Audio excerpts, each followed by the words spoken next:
À Paris, c'était ce samedi soir la 31e cérémonie des Césars. La plus prestigieuse des fêtes du cinéma français a été quelque peu retardée par les revendications des intermittents du spectacle. Du côté du palmarès, c'est le film de Jacques Audiard, De battre mon cœur s'est arrêté, qui aura été le plus récompensé. Djilali Belaïd. Début avec 20 minutes de retard pour cette 31e cérémonie des Césars, perturbée par une douzaine d'intermittents du spectacle. Puis très vite, Valérie Lemercier, la maîtresse de cérémonie, a égrené les récompenses.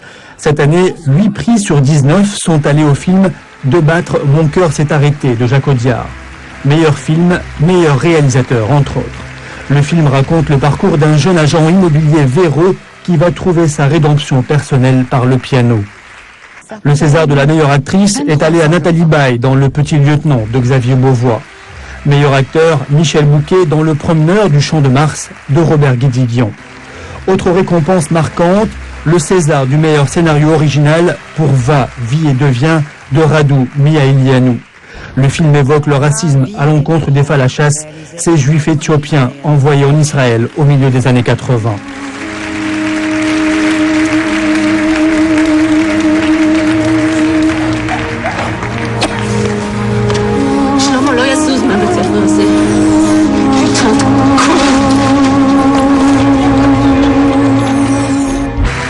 Le Cauchemar de la ruine reçoit lui le prix du meilleur premier film, un documentaire âpre et dérangeant sur l'industrie de la pêche et la misère humaine autour du lac Victoria en Tanzanie.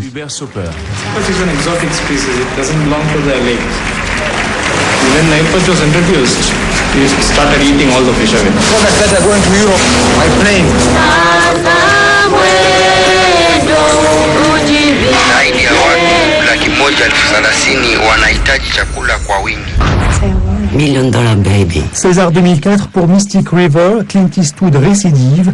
L'acteur-réalisateur américain reçoit le César du meilleur film étranger pour $1 million baby. Par ailleurs, Hugh Grant et Pierre Richard ont reçu 2 Césars d'honneur. 26 films étaient en compétition lors de cette cérémonie présidée par Carole Bouquet. Et une fois encore, les Belges ont occupé une place de choix à la cérémonie des Césars. Cécile de France, meilleur second rôle féminin, en est la preuve cette année, à tel point que l'on parle de belgomania, un phénomène qui ne se limite pas au seul 7e art.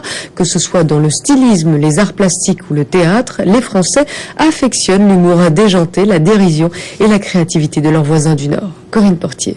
Mesdames et messieurs, la maîtresse de cérémonie du 58e Festival de Cannes, Mademoiselle Cécile de France. Avec ce nom-là, forcément, les Français se sont jetés dans ses bras avec gourmandise. 8 mois plus tard, Cécile de France est toujours omniprésente. Nouvelle actrice fétiche, mais il n'y a pas qu'elle. Les Belges sont partout et remarqués comme tels. Ils ne sont plus nationalisés par les Français aussitôt franchi la frontière. Et c'est nouveau.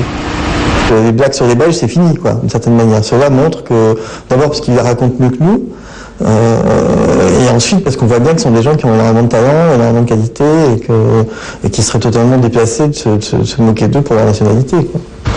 La vague touche tous les secteurs, théâtre, opéra et surtout danse. La Belgique est considérée en la matière comme le centre créatif du moment.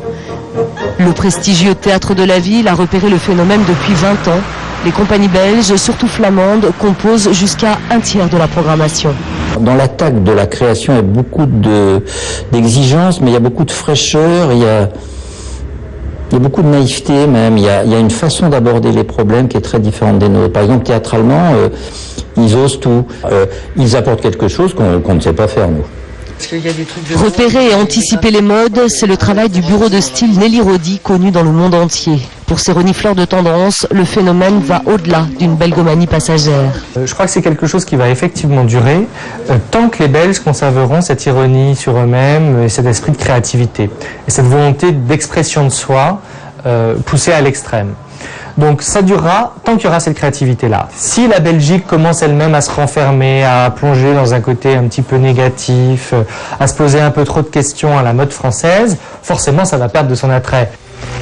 Le risque ne paraît pas imminent pour le plus grand bonheur de la scène artistique dans toute sa diversité.